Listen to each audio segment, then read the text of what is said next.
alumnos, reciban un afectuoso saludo del profesor Víctor Flores Fernández, profesor del curso de Psicología en este ciclo virtual 2019-2.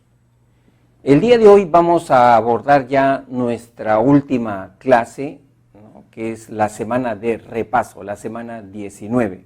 Acá vamos a revisar algunos conceptos relevantes, algunos conceptos importantes, que son temas susceptibles de venir siempre en el examen.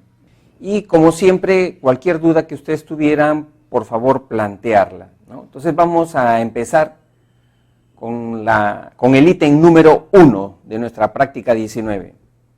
Dice así, ítem 1, relacione las diferentes escuelas psicológicas con las características que lo distinguen.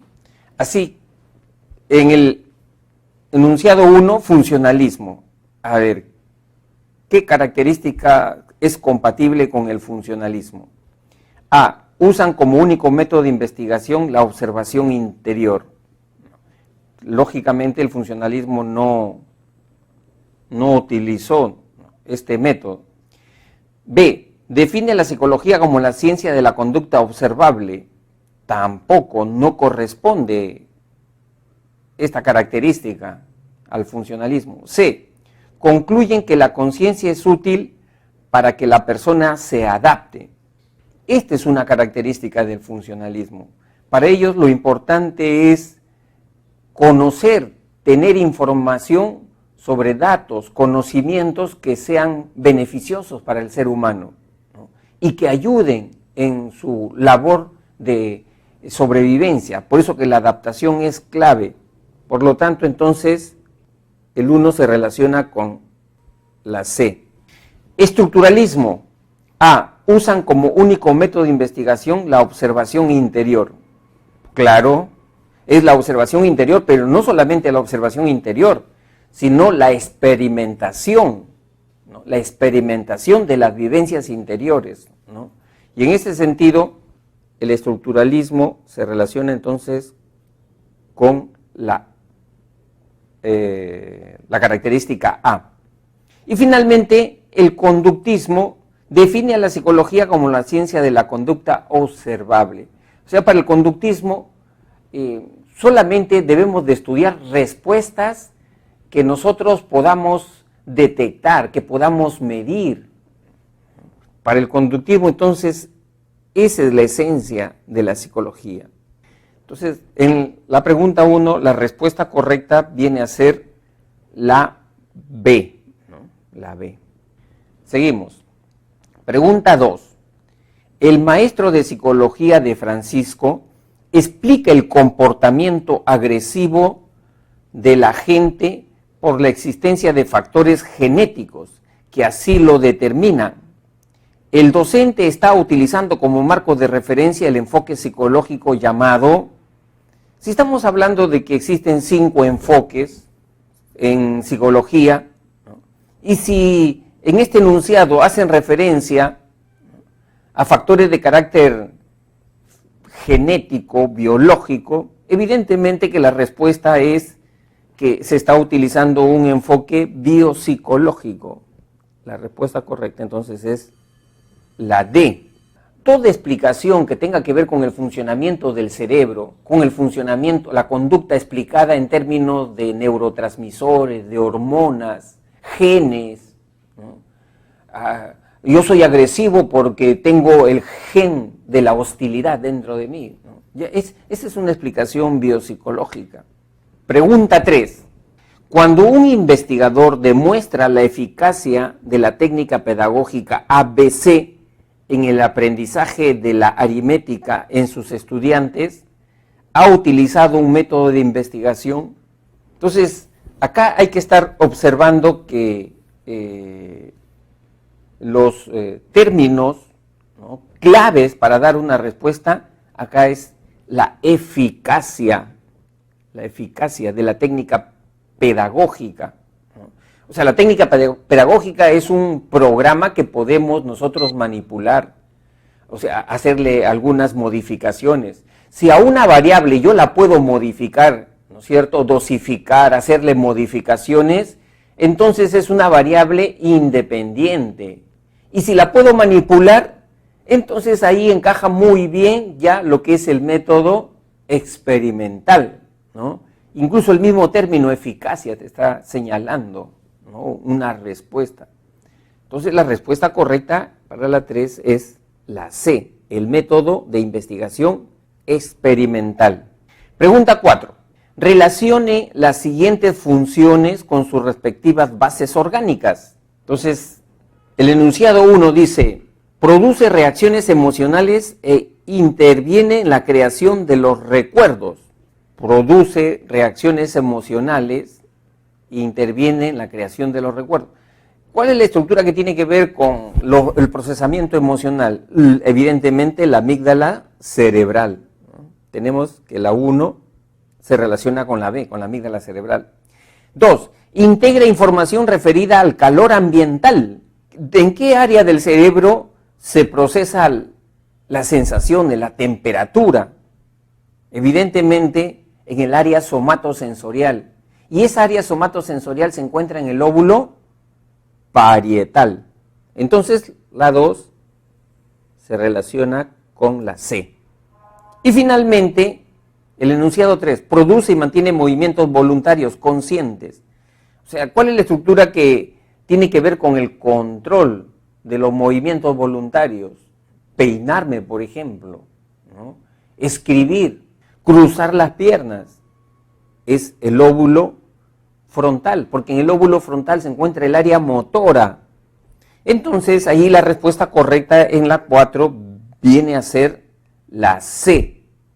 Pregunta número 5. Paco es un fanático de la lectura.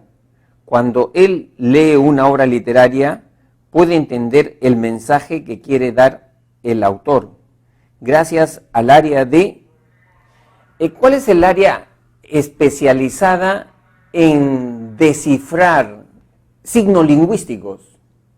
Todo lo que tenga que ver con el lenguaje escrito. Esa área se llama el área de Dejerine. ¿Y en dónde se encuentra el área de Dejerine? Se encuentra en el lóbulo parietal, ¿no? Por lo tanto, la respuesta correcta ahí es la B. Recuerden ustedes que Broca tiene que ver con el lenguaje articulado. En mi caso, yo estoy expresando unas ideas, un contenido. Mi área de Broca está activa. Wernicke tiene que ver con el lenguaje comprensivo. Cuando yo escucho una charla, una conferencia, ahí mi área de Wernicke está trabajando, está activa. Pregunta número 6. Si después de un accidente automovilístico, Pedro Pedregoso, un deportista de 24 años, presenta dificultades para expresarse verbalmente, entonces podemos presumir que el accidente afectó para expresarse verbalmente, ya lo hemos dicho. Entonces, ahí tiene que ver con el área de Broca, la alternativa D. Todo lo que tenga que ver con el lenguaje expresivo, ¿no? Pregunta número 7. Marieta no puede dejar de recordar con lágrimas en los ojos las palabras de su padre el día de su graduación. En este caso, el tipo de memoria que se evidencia es, a ver, según ustedes, estimados alumnos, ¿no?, cuando yo recuerdo ideas, palabras, ¿no?, de un evento, ¿qué tipo de memoria, qué bolsón de memoria se hace presente ahí? Lógicamente es la memoria semántica, la B, la memoria semántica. La memoria semántica tiene que ver con datos, ¿no es cierto? Datos. Tiene que ver con información, con conocimiento, con todo eso tiene que ver, ¿no?, la memoria semántica. Acuérdate que la memoria implícita es aquella en donde no se puede expresar en palabras, la memoria implícita, ¿no? Memoria procedimental es aquella donde puedes reproducir programas motores. Bien, pregunta número 8. La abuelita Fermina teje usando palitos mientras ve televisión. ella puede ejecutar su labor de tejido gracias a la memoria. Ahí está clara la respuesta. Toda esa memoria que tiene que ver con la habilidad motriz de repetir movimientos coordinados, armoniosos, esa es la memoria procedimental, que se hace presente cuando yo comienzo a tomar mis alimentos usando los cubiertos. Ahí se hace presente la memoria procedimental. Otro ejemplo de memoria procedimental, cuando me pongo a bailar un género musical, ¿no? Yo tengo ya un paso, un ritmo, cuando bailo de repente salsa, cuando bailo cumbia o cuando bailo rock. Ahí se hace presente la memoria procedimental, programa motor. Seguimos. Pregunta número 9. Acompañamos a Terry a su sesión de rehabilitación de la memoria. Observamos que le hacían preguntas como: ¿qué números hay entre 15 y 20? ¿Cuáles son los meses del año? ¿En qué estación hace frío? Si se equivoca, le decían la respuesta y le volvían a preguntar. ¿Podemos inferir que el trastorno que padece le afectó la memoria? Esto está claro, ya lo hemos señalado. Eso es la memoria semántica, datos, información. La episódica es la memoria de los eventos, las anécdotas, los sucesos, los hechos en los cuales yo he participado. O sea, yo he sido partícipe o testigo de esos eventos. Por eso que a la memoria episódica también se le llama memoria autobiográfica. Pregunta número 10, dice: desde que era niño, los padres de Hugo le inculcaron el respeto hacia cualquier persona y la solidaridad con sus compañeros. De este caso, es correcto afirmar que, enunciado 1, los padres de Hugo están contribuyendo en la formación del carácter de su hijo. Carácter. Yo recuerdo inmediatamente que la personalidad tiene dos componentes: temperamento y carácter. Temperamento tiene que ver con la parte donde el sistema nervioso se expresa en sus reacciones emocionales, de energía. Ese es el temperamento. Carácter se presenta cuando me enfoco en mis valores. Todo aquello que tenga que ver, por ejemplo, con el orden, la puntualidad, ¿no? La honestidad, la integridad. Entonces acá estamos viendo de que este enunciado está en lo correcto. Vamos a seguir, a ver. 2. Hugo heredó el temperamento de sus padres. No dice nada al respecto del temperamento, por eso obviamos este enunciado. Enunciado 3. El temperamento es un componente adquirido de la personalidad. El temperamento se adquiere, el temperamento se aprende. Como ustedes saben, estimados alumnos, eso es falso. El temperamento no es adquirido, uno ya nace con ese temperamento. Entonces, la respuesta correcta acá es la C, solo el enunciado 1. Bien, pregunta número 11. Andrés es un adulto de contextura muy delgada, que se caracteriza por ser una persona con una gran capacidad reflexiva. Interactúa poco con las personas y prefiere realizar sus actividades de forma solitaria. De acuerdo a la teoría de Ernest Kretschmer, señale lo correcto. Yo ya me estoy ubicando inmediatamente. Los 3 tipos o los biotipos de Kretschmer ya los tengo en mi mente inmediatamente. A ver, vamos a ver qué dice. Enunciado 1. Andrés se caracteriza por ser un tipo de personalidad introvertida. Introversión no es una categoría que utilizó Kretschmer. Introversión lo utilizó Jung. No es correcto. Enunciado 2. A Andrés le corresponde el tipo leptosómico, esquizotímico. Esta sí es una caracterización de Kretschmer. Leptosómico es un tipo con una estructura corporal delgada, alto, pálido, y su personalidad es esquizotímica, introvertido, callado, taciturno. Ese es correcto. 2. 3. La contextura corporal determina el tipo de personalidad de Andrés. También esa es una afirmación de Kretschmer, ¿no? O sea, el biotipo, la estructura corporal, configura ya la personalidad del individuo. Entonces, en este caso, la respuesta correcta es el enunciado 2 y el 3. ¿Quién tiene esos dos enunciados, 2 y 3? La B, la alternativa B. Seguimos.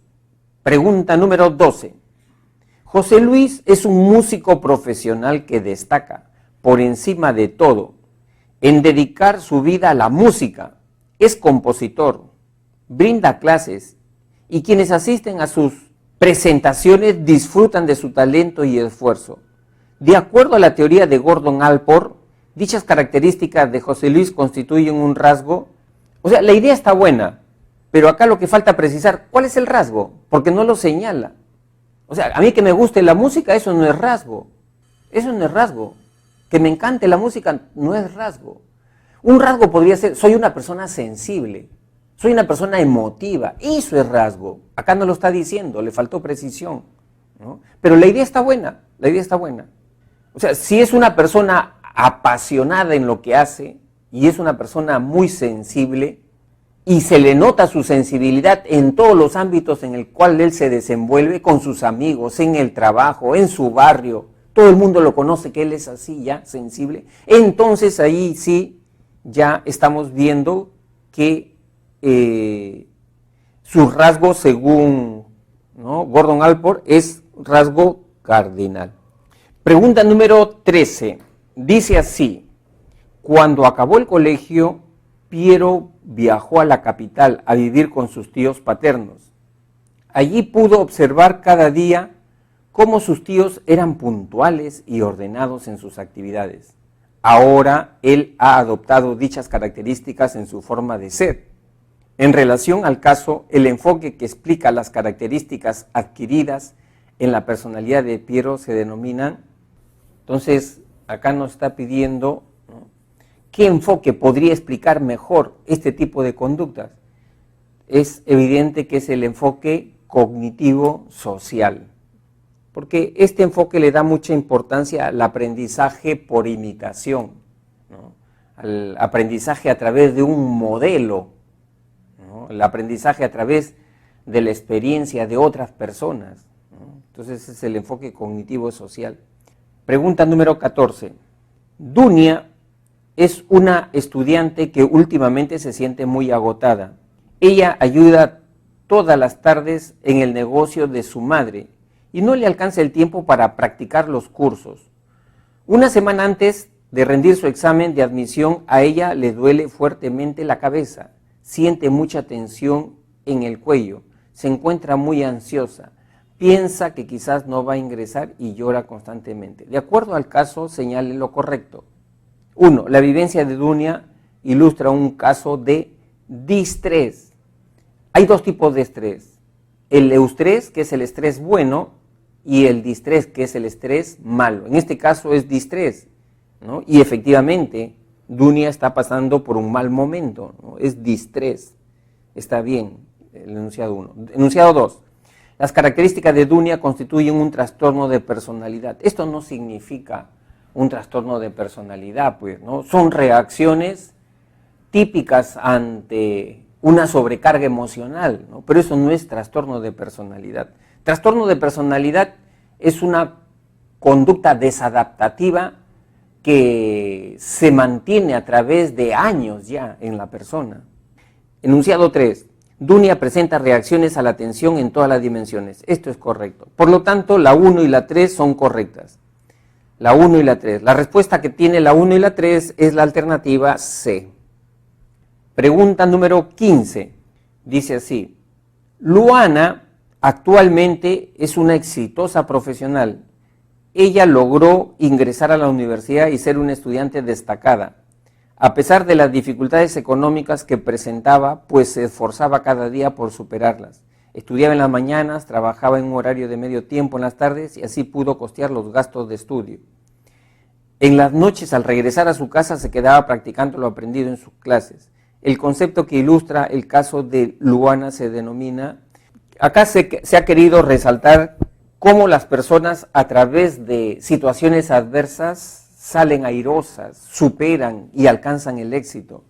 Ese tipo de conducta tiene que ver con un concepto. Ese concepto se llama resiliencia. Pregunta número 16. Dice, si Sofía se encuentra atravesando la etapa de la niñez temprana, 3 a 6 años, ya me voy haciendo una idea. Es probable que una de sus características en el desarrollo cognitivo sea A, atribuir vida a los objetos. De 3 a 6 años, ya, Piaget, pensamiento preoperacional. Una característica del pensamiento preoperacional, el animismo. ¿Y en qué consiste el animismo? Cuando otorga vida a objetos inanimados. Ahí está la respuesta ya. Esta es la respuesta. Pero de todas maneras hay que seguir leyendo las otras alternativas. Contar de forma ascendente y descendente. Eso es pensamiento reversible. Y el pensamiento reversible no se da en la etapa preoperacional, sino en la etapa operacional concreta. Entender el significado de un refrán, no, esto ya es operacional formal. Carecer de permanencia del objeto. Permanencia del objeto es en un niño menos de 12 meses, ¿no? Por lo tanto, la respuesta correcta efectivamente es la A. La pregunta 17. Durante las 5 primeras semanas de gestación, Mariana tuvo la enfermedad de la rubiola, ¿no? La rubiola. Ello afectó severamente el desarrollo de su hijo. Dicha situación ilustra cómo el proceso de desarrollo humano se puede ver influenciado por factores, ¿no? Ahí está, en este enunciado se está colocando un ejemplo del concepto de lo congénito, ¿no? Lo congénito. Lo congénito es todas aquellas variables que afectan al feto desde la concepción hasta el parto. O sea, y ahí pueden intervenir muchos factores, factores de alimentación, factores tóxicos, ¿no? Drogas, cigarro, alcohol, exposición a rayos, ¿no? También afecta al rayos X, afecta al feto, ¿no? Bien, pregunta número 18. En su colegio, Alexis presenta dificultades en su rendimiento académico. Debido a ello, se siente menos que sus demás compañeros. Según la teoría psicosocial de Erikson, dicho caso ejemplifica el conflicto denominado, es decir, cuando un sujeto no se siente competente, ¿no?, para realizar una tarea y se compara con sus demás compañeros, ahí Erikson dijo que esa situación se presenta en el conflicto de laboriosidad versus inferioridad, ¿no?, que se da en la etapa de la niñez intermedia, de 6 hasta los 11 años. La alternativa correcta, la B. Pregunta 19. Al terminar la secundaria, Carlos decide conversar con su padre sobre la decisión que ha tomado respecto de la carrera profesional a estudiar. Este le dice, no hijo, tienes que estudiar ingeniería de minas, sácate de la cabeza ello de estudiar obstetricia, esa carrera no es para varones. La opinión del padre alude a la dimensión de la sexualidad. Ahí estamos hablando entonces del componente sociocultural de la sexualidad, relativo a lo que es el género, ¿no? Género vienen a ser las expectativas, los roles que la sociedad nos inculca respecto a cómo creemos que debe ser el comportamiento típico de un hombre o de una mujer, ¿no? Esa es la dimensión sociocultural de la sexualidad. Respuesta correcta, la C. Pregunta número 20, dice así. Claudia, en sus prácticas preprofesionales, conoció a Enrique, de quien le llamó la atención el ser alto y blanco, y quedó perdidamente enamorada de él. Sin embargo, él es un joven adicto a las drogas, que se encuentra internado en un centro de rehabilitación. A ella no le importa aquello, ni lo que dirán sus padres sus otros seres queridos. El tipo de amor, según Stenberg, expresado en este caso, nosotros habíamos dicho que este autor señala que el amor tiene 3 componentes: pasión, atracción, que es lo mismo, intimidad, confianza, vínculo, y el tercero, compromiso. En este caso, estamos viendo que solamente se presenta lo que es la atracción, ¿no? Y si solamente hay ese componente, evidentemente es un capricho, ¿no? Es un capricho que está teniendo esta persona, ¿no? Es un deseo nada más. Y ese tipo de amor le llamó el encaprichamiento, la B. Luego tenemos pregunta número 21. Roberto y Carmen son una pareja que están construyendo su relación. Todo marcha bien entre ambos. Por ello, Roberto, al reflexionar, se dice: he decidido dar el siguiente paso. Deseo realizar un proyecto de vida junto a ella. Por tal motivo hablaré con sus padres. La etapa de relación de pareja expresada en este caso sería, evidentemente, ya la respuesta está clara, ¿no? Esto ya, Roberto y Carmen quieren pasar a la etapa de noviazgo. Pregunta número 22. Identifique los enunciados donde se evidencie el uso de la modalidad sensorial denominado kinestesia o sinestesia. Empezamos. Enunciado 1. Para consumir un alimento en mal estado, Susana siente un fuerte dolor abdominal. Sentir un dolor abdominal, ese es senestesia, no sinestesia, no es. Enunciado 2. Por estar ebrio, Leoncio perdió el equilibrio. El equilibrio es una sensación vestibular, y acá nos están pidiendo la sensación kinestésica, no es. Enunciado 3.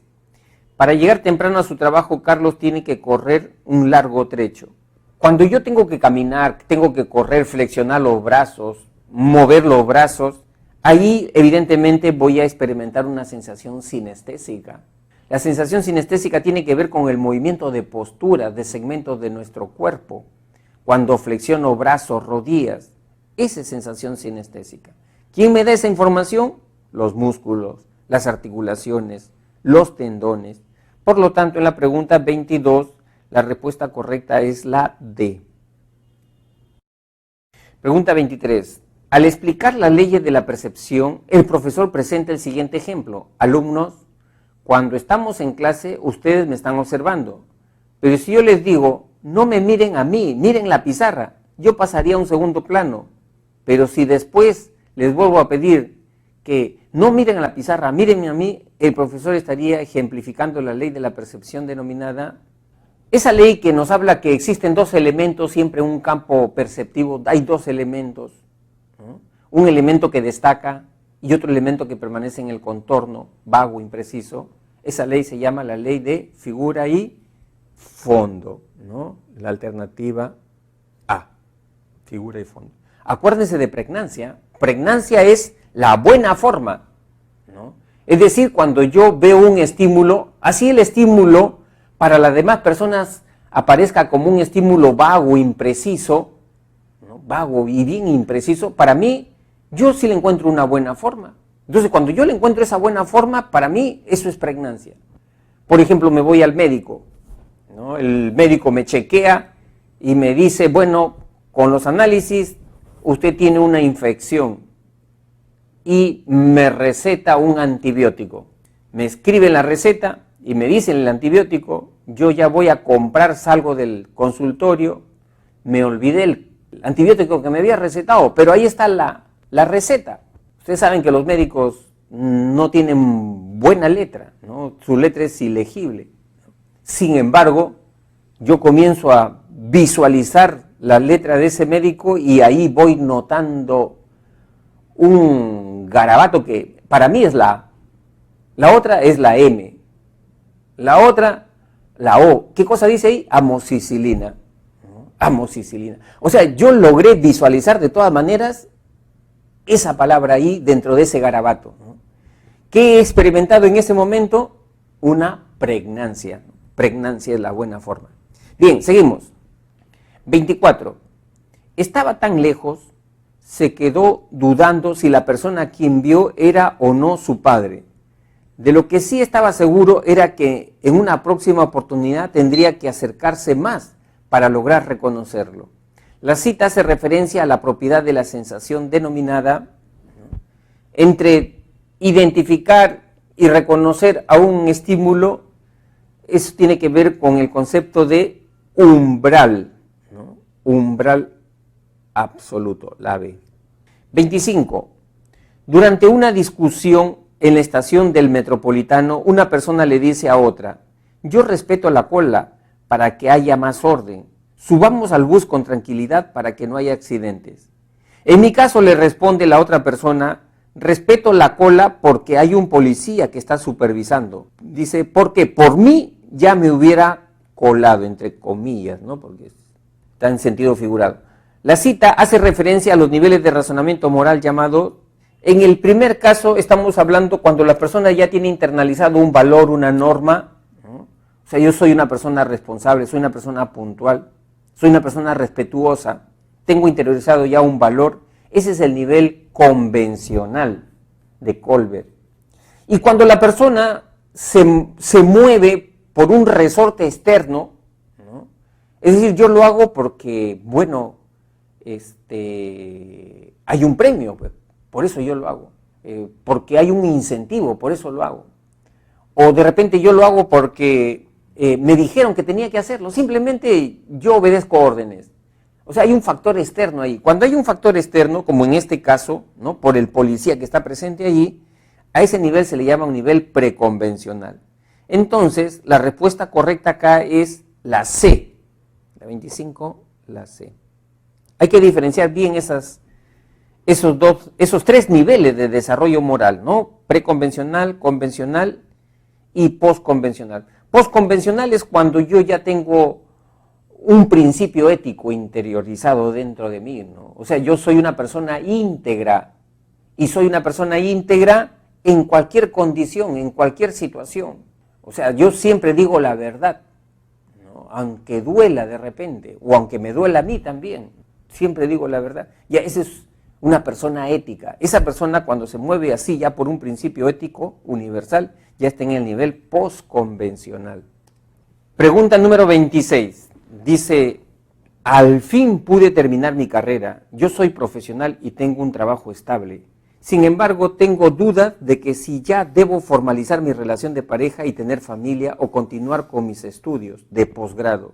La etapa del desarrollo psicosocial expresada en este caso sería, es decir, cuando las personas quieren mejorar la relación o vivir independientemente solas, ¿no? Eso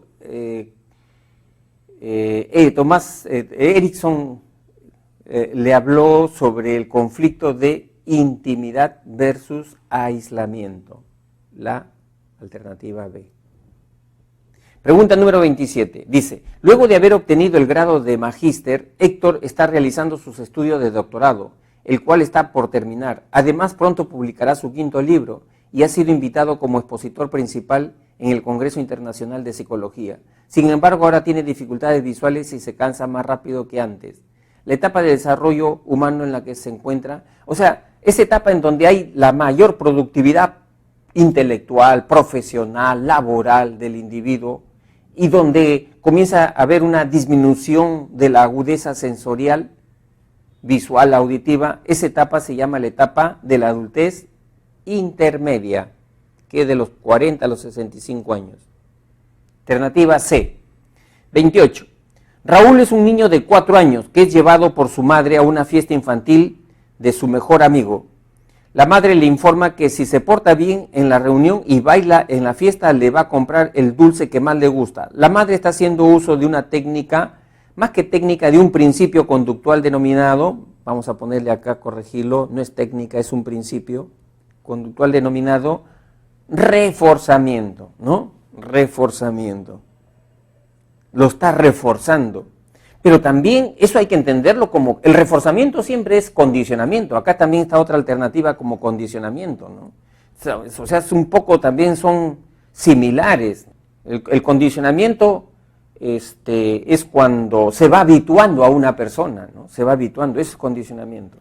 Pregunta número 29. Carlos y Daniela están en la sala de su casa viendo televisión. Posteriormente comienzan a discutir y se agreden físicamente. La madre, al escuchar llorar a Daniela, se acerca a ellos y le dice que si siguen peleando les va a apagar el televisor. Por un momento se calman, pero posteriormente comienzan a agredirse. Al ver ello, la madre viene y apaga el televisor. El tipo de castigo que está utilizando la madre se denomina, ¿no?, castigo, como ustedes ya lo saben, ¿no?, es castigo negativo. Castigo negativo. ¿Por qué? Porque les está retirando un estímulo agradable. ¿Cuál es? El televisor. 30. Carlos es un niño que no tenía miedo a los payasos, pero cada vez que iba a una fiesta infantil, la madre le decía, ahí viene el payaso malo que se lleva a los niños cuando se portan mal. Esta asociación ha ocasionado que cada vez que Carlos ve un payaso llore y se asuste. Este tipo de miedo a los payasos se ha instaurado un condicionamiento de tipo, acá estamos viendo una asociación de dos estímulos, y cuando esa asociación de dos estímulos, eso es condicionamiento clásico. Ahí estamos hablando de condicionamiento clásico. Pregunta número 31. Luis es llevado a un psicólogo clínico por sus padres, quien sugiere a los padres realizarle una evaluación psicológica integral. Luego del proceso de evaluación, el psicólogo les informa que la característica del pensamiento del niño es animista, prelógico, irreversible y su razonamiento egocéntrico. De acuerdo a estas características, el estadio del desarrollo cognitivo en que se encuentra el niño se denomina, la etapa que lo ha denominado Jean Piaget, a esas características se denomina etapa entonces preoperacional. Preoperacional porque el niño no puede operar mentalmente todavía en esa etapa. Pregunta número 32. Un docente de matemáticas decide observar la importancia del factor social en el desarrollo de la inteligencia con estudiantes de 8 años. Los dividió en dos grupos. Un grupo recibió sugerencias para resolver problemas, el otro no recibió. Ambos grupos le planteó problemas más difíciles que los que resolverían solos. Se descubrió que los niños guiados eran capaces de solucionar problemas que correspondían a la edad mental de 12 años, mientras los que no recibían guía, algunos no podían pasar de los previstos para niños de edades mentales de 9 años. La diferencia entre lo que el niño puede hacer por sí mismo y lo que puede hacer con apoyo o ayuda se denomina zona de desarrollo. ¿Qué tipo de zona de desarrollo? Según Vygotsky, es la zona de desarrollo próximo o proximal, la C. Pregunta número 3. César es un estudiante que cursa el 4º grado de secundaria en un centro educativo preuniversitario. De acuerdo a la programación de los cursos para su grado, se observa que tiene planificado 5 horas semanales de matemáticas y 5 horas de comunicación. No se observa horas para el curso de educación física. Según Stenberg, el tipo de inteligencia que estimula el mencionado centro educativo se denomina, para Stenberg, acuérdense, habían 3 tipos de inteligencia: analítica, creativa y práctica. En este caso, todo lo que tenga que ver con contenido teórico, resolver problemas de contenido teórico, es la inteligencia analítica. Pregunta número 34. Luis Miguel sale del colegio rumbo a su casa. Al subir al carro, prende su teléfono, se coloca sus auriculares y comienza a escuchar música. Pasada una hora el teléfono se apaga. Ante ello Luis comienza a sacar la pila del teléfono, lo comienza a mover y de repente prende. La estrategia utilizada para solucionar el problema se denomina ensayo y error, ¿no? O sea, lo está haciendo al tanteo, pues. Al tanteo, está experimentando ahí. Pregunta número 35, dice, Marjorie es una estudiante de nivel secundario que estudia el curso de biología. Cuando el docente le realiza alguna pregunta, ella brinda respuestas originales y siempre utiliza lluvia de ideas. O sea, tiene un montón de ideas frente a esa pregunta. El tipo de pensamiento que utiliza Marjorie, ya estamos viendo, es un pensamiento creativo. Si es un pensamiento creativo, eso también se le llama pensamiento divergente o pensamiento lateral. La respuesta está acá, la B. 36. La madre de Javier ha observado que al jugar el niño habla solo y no espera respuesta alguna. Al observar esta conducta, la madre se ha preocupado y lo ha llevado al psicólogo porque piensa que el niño tiene alguna dificultad en su personalidad. Después de entrevistarlo, el psicólogo ha informado a la madre que el niño está atravesando por un estadio de la etapa lingüística denominada, ese es el lenguaje egocéntrico, el lenguaje para sí mismo, alternativa C. 37. Identifique los enunciados que abordan temas desde la perspectiva del enfoque cognitivo del aprendizaje. O sea, solamente expresiones del aprendizaje cognitivo. 1. El libre albedrío individual como motor del aprendizaje. El concepto de libre albedrío no es un concepto cognitivo, es un concepto humanista, por lo tanto no es. 2. El factor motivacional en la adquisición de nueva información. Este sí es un tema del enfoque cognitivo, le da mucha importancia a las estructuras mentales, entre ellas la motivación. Correcto. 3. El rol de los instintos en la adquisición de nuevas conductas. Conductas instintivas eso no es un tema del enfoque cognitivo. Por lo tanto, solamente nos queda, ¿no?, el enunciado 2. La respuesta correcta, por lo tanto, es la alternativa A. Pregunta 38. En el curso de economía se pretende enseñar el concepto de inflación a los estudiantes de un colegio de secundaria. Un profesor inicia la clase solicitando a sus alumnos opiniones sobre las razones del éxodo masivo y presencia de venezolanos en el Perú, para luego explicar que esta migración se debe a la pérdida de la capacidad adquisitiva de los venezolanos. Otro profesor envía a sus alumnos a investigar los índices de variación de precios de la canasta básica y el aumento del sueldo mínimo en un año en el Perú. Los referidos docentes adoptan un método de enseñanza basado en las teorías de aprendizaje denominado, en el primer caso, cuando el profesor quiere explicar un concepto teórico basado en la experiencia concreta del alumno, ¿no?, la migración venezolana, está utilizando un enfoque de aprendizaje significativo. Y en el segundo caso, cuando los manda a investigar, vayan ustedes a investigar, revisen ustedes tesis, investigaciones, ¿no?, sobre cómo ha ido la inflación acá en el Perú. Ese es aprendizaje por descubrimiento. Entonces, acá tenemos que la alternativa correcta es la D, ¿no? En la 38, la alternativa correcta es la D. Seguimos. Pregunta 40. Dice, señale el valor de verdad o falsedad de los enunciados en relación a los estados afectivos. Recuerden, son 4 estados afectivos: emoción, sentimiento, estado de ánimo y pasión. Dice, 1. La decepción surgida por valorar el efecto de la ingratitud es un sentimiento. ¿Qué dicen? ¿Verdad o falso? ¿Verdad? ¿No? Cuando yo comienzo a reflexionar y a pensar sobre un tema y comienza a despertar en mí una reacción afectiva, ya eso no es emoción, eso es sentimiento. Esto está correcto, pues. 2. Leer con ahínco durante semanas descuidando el descanso es una pasión. ¿Qué cosa es una pasión? Hemos dicho, es una emoción intensa y prolongada. ¿Es verdad? Entonces esto es correcto.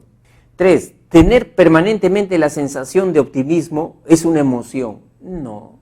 Tener la sensación permanente de optimismo o pesimismo ya es un estado de ánimo. Entonces, esto no es correcto. Por lo tanto, en la 40, la respuesta correcta es la A.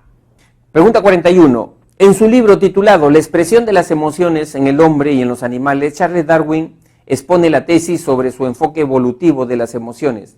Identifique los enunciados compatibles con el referido enfoque. 1. El hombre se diferencia de los animales por las emociones básicas. Eso no dice en la tesis de Charles Darwin. Más bien al contrario, que el hombre y los animales se semejan mucho en las emociones básicas. Enunciado 2. Los seres humanos sin emociones no podrían vivir mucho tiempo. Esto es correcto. Para Charles Darwin esto es correcto. Las emociones nos ayudan a la sobrevivencia, dice él. Enunciado 3. La reflexión cumple un rol muy importante en el origen de las emociones. El enfoque evolutivo no le da ninguna importancia al factor de evaluación, de interpretación, ¿no? Eso lo hace el enfoque cognitivo. 4. Las emociones son innatas y se evidencian en los ciegos de nacimiento.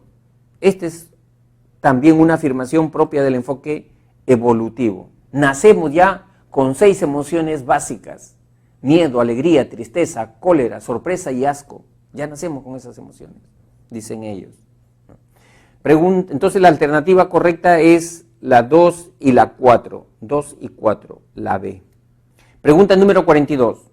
Juan visita una playa de Ventanilla y cuando se disponía a ingresar al mar visualiza un mástil con una bandera roja de prohibición e inmediatamente recuerda que sus amigos lo habían alertado de que esta era una playa muy peligrosa. Además considera que no tiene pericia para nadar, por lo que se estremece, siente temor y desiste de bañarse. Identifique los tipos de evaluación que realiza Juan considerando la teoría cognitiva de la emoción de Richard Lazarus.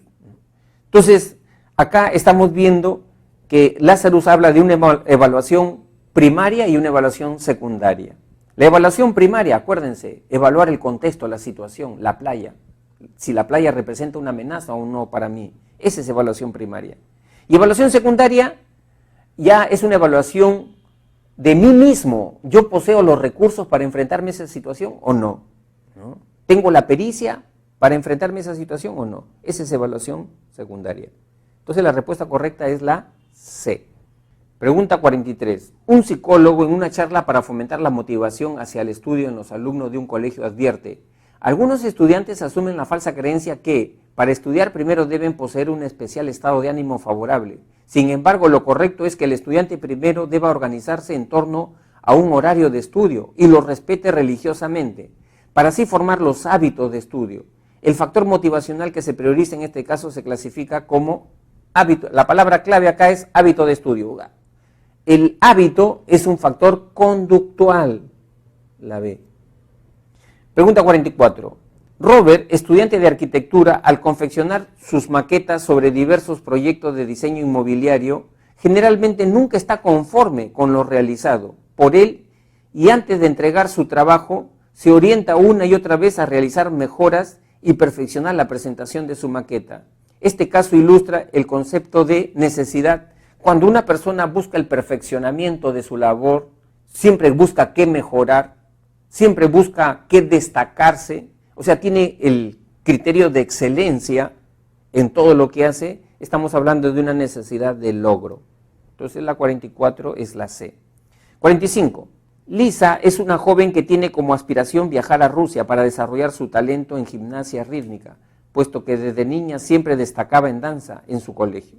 Considerando la teoría de Abraham Maslow, este caso ilustra la necesidad cuando las personas identifican una cualidad dentro de sí mismas y quieren desarrollarla, quieren llevarla a su máximo esplendor, esa cualidad, ese talento, esa habilidad.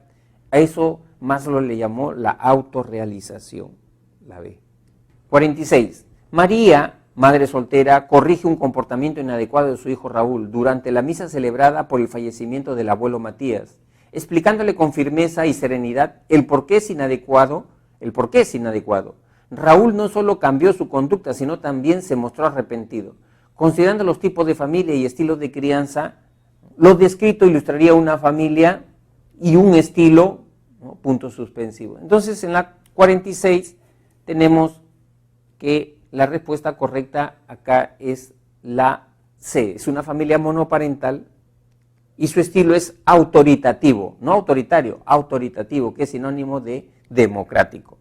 Bueno, acá se ha repetido nuevamente la 46 en cuanto a numeración, pero es otra pregunta. Dice, relacione las siguientes afirmaciones con respecto a las funciones de la familia.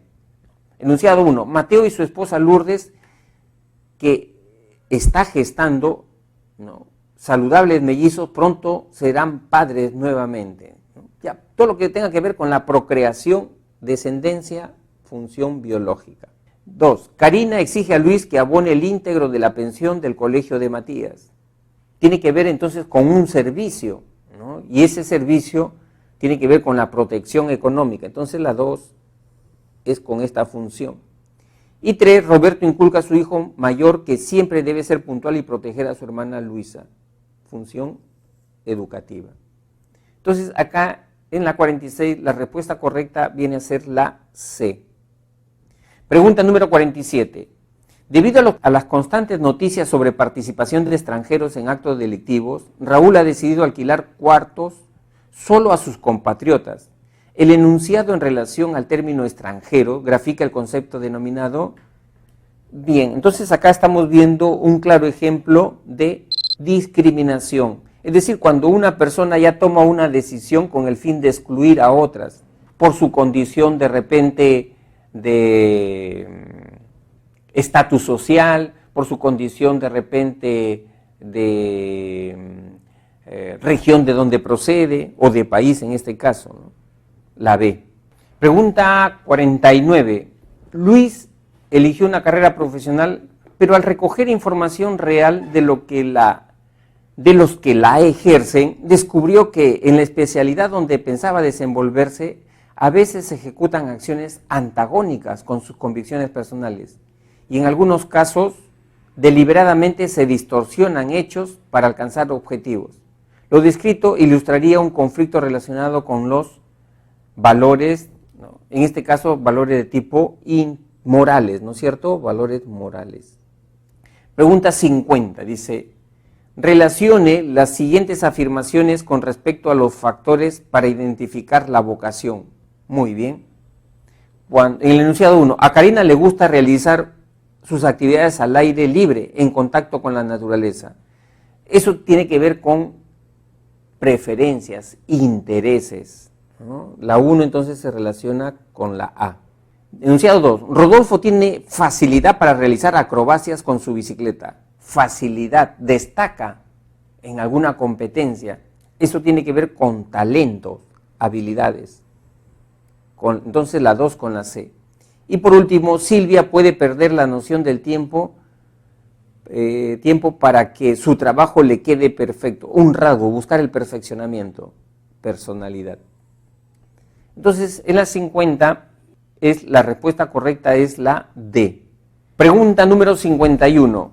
René espera con ansias los fines de semana para salir a jugar fútbol con sus amigos y finalizar su día consumiendo licor. Él afirma que no tiene nada de malo beber después de jugar y que siempre se puede controlar. Relacione lo anterior con la prevención de riesgos y marque la alternativa correcta. Alternativa A, René realiza la actividad física de tal forma que protege su salud. Todo lo contrario, ¿no? Es al revés. B, jugar fútbol los fines de semana constituye un riesgo para la salud. Equivocado. C, René tiene creencias que pueden hacerlo caer en una adicción. Entonces, esta es la correcta.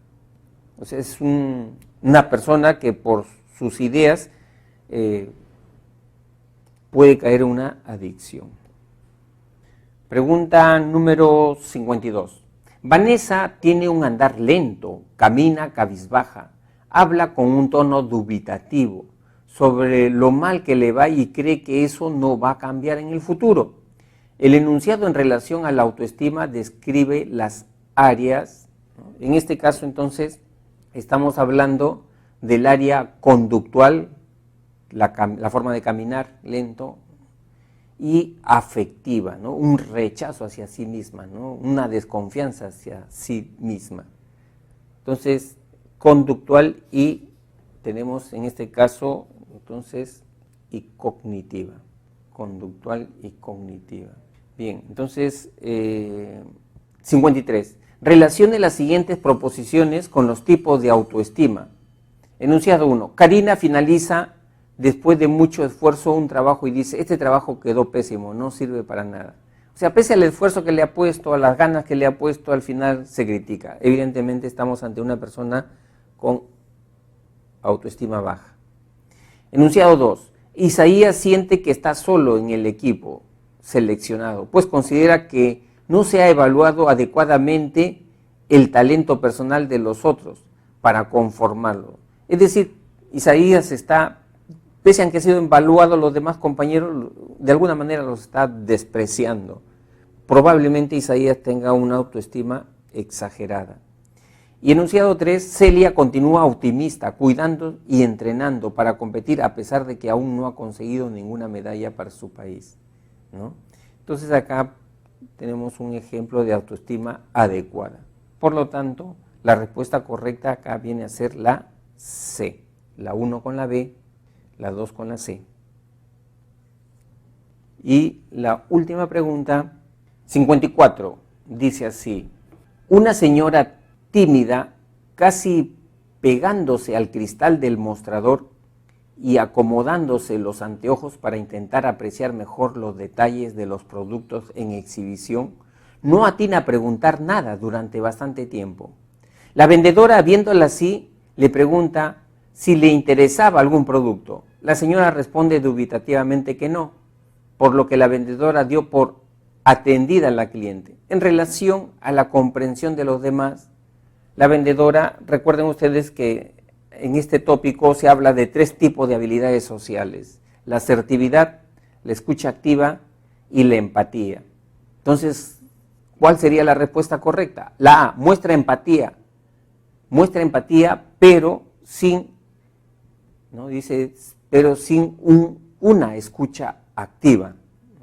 Esta B, estaría mostrando una falta estaría mostrando una falta de escucha activa, evidentemente, ¿no? Está mostrando eso, una falta de escucha activa, ¿no? O sea, la escucha activa es cuando las personas quieren pedir retroalimentación para ver si su primera impresión es la correcta o no, ¿no? Y entonces comienzan a reformular preguntas, ¿no? A pedir más información. Bien, entonces, estimados alumnos, hemos concluido con la semana número 19 y a la vez hemos concluido ya con nuestro curso, ¿no? Agradeciéndole a ustedes la paciencia que han tenido para a lo largo de este ciclo haberme escuchado, ¿no? Y espero haber llegado a ustedes con los conceptos claves para que puedan afrontar con éxito este cuarto examen y si se diera la ocasión ya también para el examen de la Universidad de San Marcos. Y en ese sentido, chicos, les exhorto a que siempre se evalúen, siempre, constantemente evalúense, háganse preguntas, revisen las preguntas de la universidad de años anteriores, de la misma pre de años anteriores, ¿no? Adquieran ustedes la habilidad de responder con precisión y con rapidez a estas preguntas, ¿no? Acostúmbrense siempre a esas exigencias para que cuando afronten un examen les sea fácil, o sea, y no se tensen, ¿no? Bien, entonces un gustazo, un abrazo fuerte a cada uno de ustedes y éxitos pues en estos exámenes, ¿no? Adiós, nos vemos.